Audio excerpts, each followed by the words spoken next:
देश की आर्थिक राजधानी मुंबई की तकरीबन सभी नदियां मृत प्राय हो चुकी हैं। फिर वो चाहे मुंबई की मीठी नदी हो, ओसिविरा नदी हो, कांदिवली की पोईसर नदी हो या फिर दहीसर नदी, इन सब नदियों ने अब इस समय नाले का रूप अख्तियार कर लिया है। और अब महाराष्ट्र की महाविकास आघाड़ी सरकार इन नदियों को पुनर्जीवित करने का बीड़ा उठा रही है। और तस्वीरों में आप देख सकते हैं, ये महाराष्ट्र के पर्यावरण मंत्री आदित्य ठाकरे यहां पहुंचे हैं, क्योंकि यहां नदियों को फिर से पुनर्जीवित करने का काम किया जा रहा है, जिसका उद्घाटन पर्यावरण मंत्री आदित्य ठाकरे ने किया। इस मौके पर आदित्य ने कहा कि मीठी नदी, ओशिविरा नदी, पोईसर नदी और दहीसर नदी को पुनर्जीवित करने और उन्हें स्वच्छ करने का काम शुरू कर दिया गया है। मीठी नदी और दहीसर नदी का काम शुरू है और जल्द ही 2 और नदियों का काम शुरू कर दिया जाएगा।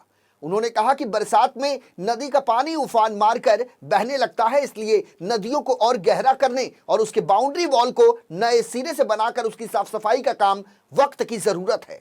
आदित्य ठाकरे के मुताबिक ये सभी कार्य किए जा रहे हैं। नदियों के सुरक्षा दीवारों का निर्माण करने के मुद्दे पर आदित्य ठाकरे ने कहा कि जहां आवासीय बस्तियां हैं, वहीं पर सुरक्षा दीवारों का निर्माण किया जाएगा। आज दहीसर नदीचं आपण बघतो रिज्युव्हिनेशन प्रोजेक्टची सुरुवात होत आहे। गेले कित्येक वर्ष ह्याचा आमचा प्रयत्न होता, थोडा अभ्यास ह्याच्यावर चाललेला। आज त्याचा आम्ही शुभारंभ केलेला आहे। महत्त्वाची गोष्ट हीच आहे की मुंबईत मिठी नदी असेल, दहीसर असेल, ओशिवार असेल, पोईसर असेल, ह्या नद्या आपण पुनर्जीवित करणं, स्वच्छ करणं हे मला वाटतं महत्त्वाचं काम हाती घेतलेलं आहे। मिठीचं काम सुरू आहे, दहीसरचं सुरू झालेलं आहे, पुढच्या 2 नदीचं लवकरच सुरू होईल। मुख्य गोष्ट हीच आहे की ह्या नदीच्या प्रवाहामुळे आणि जे आपण बघतो खूप वेळा पावसाळ्यात हे ओसंड बाहेर वाहत असतात, खोलीकरण करणं, रुंदीकरण करणं, स्वच्छता इथे पाळणं हे खूप गरजेचं आहे। STPचा प्लांट असेल, ट्रॅश बॉम्ब बाहेर असतील, ते सगळं आपण ह्याच्यात आता करत आहोत। मुंबईत असेच कॉन्क्रिटायझेशनचा प्रश्न शिल्लक राहतो आहे। नद्यांचं जर रिज्युव्हिनेशन अपेक्षित असेल तर कॉन्क्रिटायझेशन हटायला हवं, तर त्याबद्दल नाही, याच्यात कॉन्क्रिटायझेशन आपण कुठच्या हेतूने बघता हे आपण बघत असाल, काही काही ठिकाणी जिथे वस्ती असेल तिथे रिटेन्शन वॉल्स आपल्याला करायला लागतात, नाहीतर जी वस्ती असते ती भूस्खलन होऊन त्याच्यात पडू शकते। तर ती जिथे जिथे धोका वाटतो आपल्याला तिथे आपण रिटेन्शन वॉल्स करतोय। पण माझा हाच प्रयत्न आहे की कमीत कमी रिटेन्शन वॉल्स हव्या आणि जेवढं अब्झॉर्प्शन स्पेस वाढेल, जसं आता ह्या नदीचं साधारण 13 किलोमीटरचं जी लांबी आहे त्याच्यातून साधारण 8 किलोमीटर ही जंगलात आहे, तिथे आपल्याला रिटेन्शन वॉल्सची गरज नसते। पण आता इथे जर आपण बघितलं तर बाजूला रस्ता आहे, वस्ती आहे, तिथे काही काही ठिकाणी आपल्याला रिटेन्शन वॉल्स बनवायला लागतात, तिथे आपल्याला गरज असते। पात्रांमध्ये पण देखील जे कॉन्क्रिटीकरण झालेलं आहे, पात्रांमध्ये नाहीये, तो अभ्यास मी केलेला आहे आधी पण, कारण मिठी नदीच्या वेळी पण तो विषय आलेला।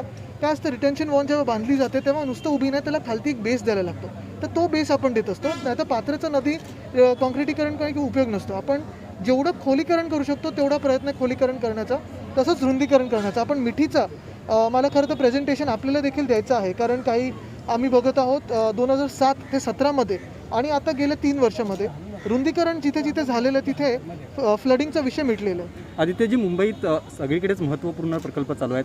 कोस्टल रोड हा एक महत्त्वाचा प्रकल्प आहे। भाजप नेते आशिष शेलार यांनी टीका अशी गंभीर आरोप केलेला आहे की कोस्टल रोडमध्ये घोटाळा झाला आहे, अवैधरित्या बिलं काढलेली आहेत। मी सकाळी पण बोललो आपल्याच काही चॅनल्सच्या माध्यमातून की एक गोष्ट अशी आहे की पुढचे काही दिवस निवडणुकीपर्यंत विरोधक हे सतत टीका करत आलेत, ती वाढेल। मला वाटतं आम्ही लोकांना उत्तरं देत आहोत, लोक बघत आहेत, जनता बघत आहे, लोकांचा विश्वास ठामपणे मुंबईचा आणि पूर्ण महाराष्ट्राचा महाविकास आघाडीवर आहे। कामं आपण बघताय सगळीकडे होत आहेत, कोविडच्या काळात असतील, कोविडच्या आजूबाजूला पण असतील, आणि ही कामं होत असताना विरोधकांचं काम करावं, आम्ही कामं करत राहू। लोकांची कामं, लोकांची सेवा करणं आमचं कर्तव्य आणि आम्ही ते पूर्ण